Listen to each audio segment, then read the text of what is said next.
So again, today we're going to talk about the artist, and the artist obviously being God. So we're actually going to start off with talking a little bit about the game Hungry Hungry Hippos. Have you ever played it?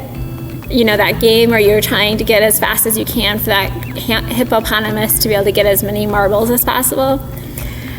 I think a lot of times in our life, we're a little bit like those little hippos that keep trying to get all the marbles. And I think it's because we have this hunger inside of us. And there's the physical hunger for food, whatever it is. I don't know about you, but I love a really good pizza. Can't eat it a lot because of my allergies, but a good pizza, one of my favorite things on earth. And it tastes wonderful, but it doesn't satisfy the deepest hunger of my heart. We have a hunger that's so deep that food really can't satisfy it. It's a hunger that's soul deep. And we really try to ignore it in our society. Have you ever noticed, like, we have to be busy at all times? Whether it's on your phone, scrolling, or it's on games, or it's listening to music, or it's listening to a podcast. We don't like silence in our country. We don't like it in our culture at all. We want things to be loud, we want things to be busy, and we want things to be fast. And maybe not you, but our society really likes it. And I know I sometimes get caught in that same boat where it's like I'm afraid of the quiet. I'm afraid of the silence. Well, the thing is, like, that hunger that we have when we stop and we're like, we kind of notice that really soul deep hunger in those quiet moments. It's why some people literally cannot have quiet because they don't know what to do once they have that quiet, and all of a sudden they start realizing that they have a need that's not met. The world cannot meet it.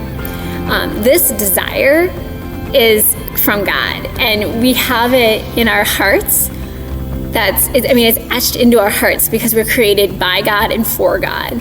It's in the heart, the desire of every human heart through the oldest times. One of the things that I love, one of the stories I love to tell is this guy who he was always looking for something. He constantly was writing about how he was looking for beauty, and he was looking for God in all these places, and he couldn't find him.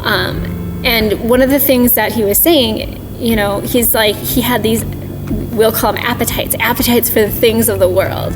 So he kept trying to fill himself with these things, but he kept being hungry. He had a relationship with a woman outside of marriage. He had a child outside of marriage. He was kind of like the typical, party animal that you hear about in college campuses. This is who he was. And he was just constantly searching for something. And then one day, he realized that all this searching, all this restless searching that he had, could only be satisfied by God. And the thing is, that story sounds really recent, but it actually took place in the year 400. It's the story of St. Augustine, around this year of 400. St. Augustine had actually wrote, "Our hearts, O Lord, are restless until they rest in you."